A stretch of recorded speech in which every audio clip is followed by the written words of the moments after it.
Good afternoon. My name is Dr. David Shorter. I'm a professor in the Department of World Arts and Cultures and Dance. I'm affiliated with Gender Studies, American Indian Studies, and Anthropology. And I'm here to talk to you today about my current project, which is called the Archive of Healing. The Archive of Healing comes on the heels of my previous project, which was the Wiki for Indigenous Languages. In the Wiki for Indigenous Languages, I sought to take primarily oral traditional knowledges and bring them to a digital platform, and then to use those new technologies in order to benefit the companies from which the knowledge came. I think it was because I was interested in those themes that I got a phone call in 2015 saying, David, we've found a database on campus and we think you'd want to look at it. Well, now I have to give you a little bit of history. In 1940, a professor by the name of Dr. Wayland Hand sought out to create the largest collection of medicinal folklore anywhere on the globe. And he created a team of students and colleagues that spent the next 30 years to develop this archive. They went through 3,200 publications. They got the materials from 6 university archives.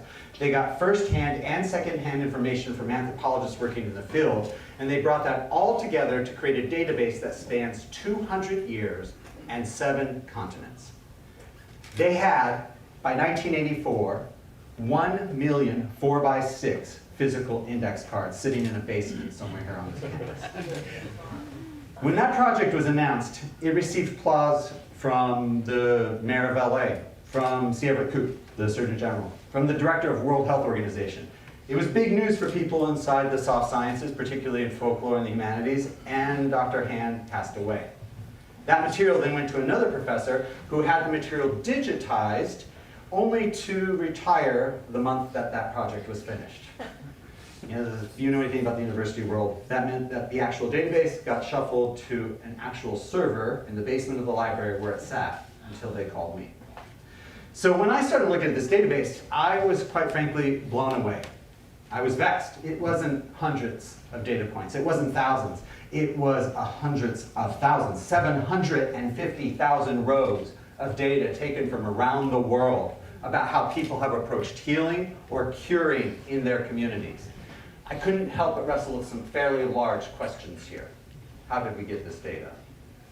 Who has a right to share the data? But most importantly, who could benefit from the data? Anyone in this room could benefit from the data, quite frankly. But how about the communities where the data came from? Or other communities of need? Those are really difficult questions to answer. And of course, there were 750,000 rows of data to go through, so that's why it's taken me 3 years to get to this point where today I am for the very first time talking about the Archive of Healing in public space. The Archive of Healing is not just a peer-to-peer sharing network where you can actually network with other people who are interested in healing or curing. You can actually make comments on the previous data and submit new data. And primarily for the audience here today, it's a database. It's a database with information in which I think the value of that information should go back into benefiting communities of need. So what I'm looking for is really partnerships, both with leaders inside the industry, leaders on campus, community organizations, community members, healers, to start laying the groundwork for those primary relationships in which we can mutually benefit from the data, if the data is worth something. Now, I actually think the data is worth a lot. And I have some figures to help you figure that out with me. If you look at the global consumer market for healthcare, 60% is currently being used on either complementary or what's considered traditional medical approaches. And if you look at the 5-year expected growth, that's about 17%. If you look at the 2 areas that are expected to grow more than anywhere else, it's actually botanical and performative, like yoga or wellness, mindfulness practices. And those are the 2 primary data types in the archive, plant-based and performative. And it's for that reason that I think, quite frankly, there's nothing like this. There's nothing like the Archive of Healing. You might be thinking, well, there is WebMD. You're absolutely right. WebMD is a great example of a project that's gone very well. It is primarily allopathic, and it is primarily pharmaceutical, but it's important to note that it sold for $2.7 billion a year and a half ago. You might be thinking more about things like wellness or beauty. I love Goop as much as anyone else.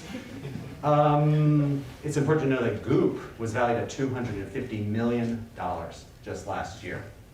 So when I think about what the Archive of Healing has to offer us, I can't help but think we have an opportunity here to not only help people go through the data and figure where the value is in there, but get that value back to communities. I do think people from different communities can share information about knowledge and wellness with each other. And I also think that communities, campuses, and companies can benefit by helping them do so.